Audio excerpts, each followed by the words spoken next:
സുഹൃത്തുക്കളെ എല്ലാവർക്കും നമസ്കാരം. നമ്മുടെ തെങ്ങിൽ നിന്ന് നല്ല വിളവ് കിട്ടണം നമ്മളൊക്കെ ആഗ്രഹിക്കാറുണ്ട് അല്ലേ? അപ്പോൾ അതിനൊറ്റൊരു മാർഗ്ഗമുള്ളൂ, മറ്റു കുറുക്ക് വഴികളൊന്നുമില്ല. തെങ്ങിന് നല്ല വളപ്രയോഗവും നല്ല പരിരക്ഷയും കൊടുത്തോ തെങ്ങിൽ ത്രൂ ഔട്ട് നമുക്ക് നല്ല വിളവ് കിട്ടും. അതേ പറ്റിയിട്ടാണ് എൻ്റെ അനുഭവത്തിലുള്ള കാര്യങ്ങളാണ് നിങ്ങളോട് ഷെയർ ചെയ്യുന്നത് കേട്ടോ. ഞങ്ങൾക്ക് കോഴിക്കോട് സിറ്റിയിലാണ് ഞങ്ങൾ താമസിക്കുന്നത്. 2 തെങ്ങുള്ളൂ. നമുക്ക് ധാരാളം തേങ്ങയുണ്ട്, അത്യാവശ്യം വിൽക്കാനും തേങ്ങ കിട്ടി. അപ്പോൾ അതിൻ്റെ അനുഭവത്തിലൂടെ പറയുന്നതാണ്. അപ്പോൾ തെങ്ങ് തടം തുറക്കുക എന്നുള്ളതാണ് ഏറ്റവും ആദ്യം. ജൂൺ ജൂലൈ മാസങ്ങൾ മഴയോടനുബന്ധിച്ച് തൊട്ട് മുന്നേയാലും കുഴപ്പമില്ല, നന്നായിട്ട് ഒരു മീറ്ററെങ്കിലും ചുറ്റളവിൽ തടം ഇങ്ങനെ തുറക്കണം. എന്നിട്ട് മണ്ണ് സൈഡിലേക്ക് കോരി വെക്കണം. എന്തിനാ വെച്ചാൽ പുറത്തെ വെള്ളം ഉള്ളിലേക്കും വരണ്ട, ഉള്ളിലെ വളവും വെള്ളവും എല്ലാം കൂടെ പുറത്തേക്ക് ഒഴുകി പോകാൻ പാടില്ല. അതിനു വേണ്ടിയിട്ടാണ് തടം ലേശം പൊക്കി ഉയർത്തി ചുറ്റും ചെയ്യുന്നത്.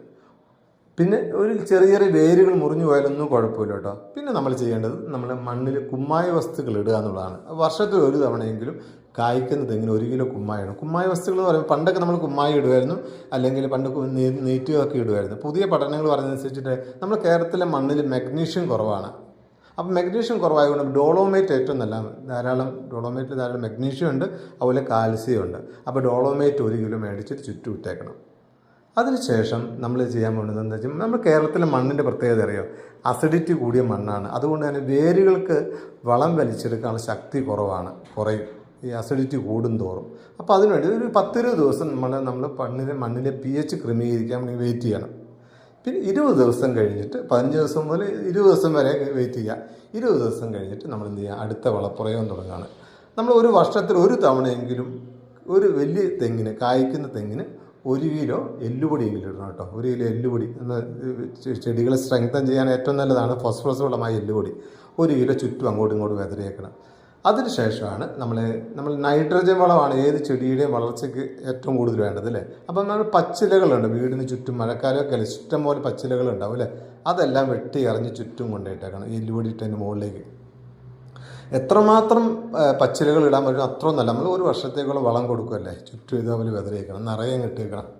അതിനുശേഷം നമ്മൾ 1 ബക്കറ്റ് പച്ചച്ചാണകം കുഴമ്പാക്കിയിട്ട് ഈ ഇലകളിൽ മുകളിൽ തളിച്ച് നോക്കിയേ. തളിച്ച് കഴിഞ്ഞാൽ പെട്ടെന്ന് അത് ദ്രവിച്ച് നല്ല വളമായിക്കോളും. അത് കഴിഞ്ഞിട്ട് നമ്മൾ ഒരു ബക്കറ്റെങ്കിലും പച്ചച്ചാണകം ഉള്ളത് നല്ലതാണ്, കൂടിയാലും നല്ലതാണ്. ഒരു ബക്കറ്റെങ്കിലും ഒഴിക്കുന്നത് നല്ലതാണ്. ഇതേപോലെ വെതറി ചുറ്റും ഒഴിച്ചു കൊടുത്തേക്കണം. അതിനുശേഷം ഒരു 10-15 ദിവസം കഴിഞ്ഞോട്ടെ, വല്ല 10-20 ദിവസം കഴിഞ്ഞോട്ടെ. അതിനുശേഷമാണ് നമ്മൾ മണ്ണ് മൂടാൻ വേണ്ടി പോവുകയാണ്.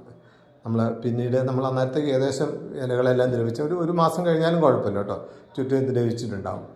ആ സമയത്ത് നമ്മൾ തെങ്ങിന് ഏതിനാണേലും നമ്മൾ നല്ല കായ്ഫലം കൂടാൻ വേണ്ടിയിട്ട് പൊട്ടാഷ് കൊടുക്കണം അല്ലേ? പൊട്ടാഷ് വളം, രാസവളം വേണമെങ്കിൽ രാസവളം ഇടാം, അല്ലെങ്കിൽ ചാരം ഇട്ടാലും കുഴപ്പമില്ല. ചാരത്തിലും ധാരാളം പൊട്ടാഷ് ഉണ്ട്. പൊട്ടാഷ്യം നമ്മൾ കായ് വളം എന്ന് പറയാം. കായ് കായ്ക്കാനും പൂവൊഴിച്ചിലും മാറാനും കാവിടുത്തം കൂടാനൊക്കെ പൊട്ടാഷ് അത്യാവശ്യമാണ്. അപ്പോൾ ലാസ്റ്റാണ് നമ്മൾ എന്ത് ചെയ്യുന്നു, ഇതിൻ്റെ മുകളിലേക്ക് ധാരാളം ഒരു ബക്കറ്റെങ്കിലും നമ്മൾ ചാരം ഇടുക, അല്ലെങ്കിൽ പൊട്ടാഷ് ആണെങ്കിൽ 1 കിലോ ഇട്ടാലും മതി. ചുറ്റും ഇതേപോലെ വെതറുക.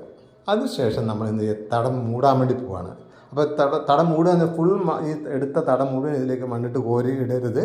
ഇനിയും മഴ വരാനുണ്ട്. അതുകൊണ്ട് തടത്തിൻ്റെ പകുതി മുറിച്ച് ഇങ്ങോട്ട് വെതറിയിട്ട് കൊടുത്തേക്കണം.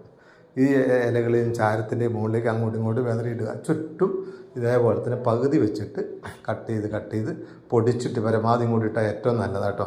അപ്പോൾ വെള്ളം, നമ്മൾ ഉള്ളിലത്തെ വെള്ളം എല്ലാം കൂടെ പുറത്തേക്ക് പോവുകയില്ല, പുറത്ത് ഇങ്ങോട്ട് വരികയില്ല. ചില ആളുകൾ എന്ത് ചെയ്യും, മൊത്തം തടം എടുത്തിട്ട് ഇങ്ങോട്ട് മണ്ണ് കൂട്ടുന്ന സ്വഭാവം കാണിക്കാറുണ്ട്. അപ്പോൾ ഓരോരുത്തർ ഇഷ്ടം പോലെ ചെയ്യുക. ഇതാണെങ്കിൽ ചിലപ്പോൾ വളമൊക്കെ പുറത്തേക്ക് പോകാതിരിക്കാൻ സഹായിക്കും.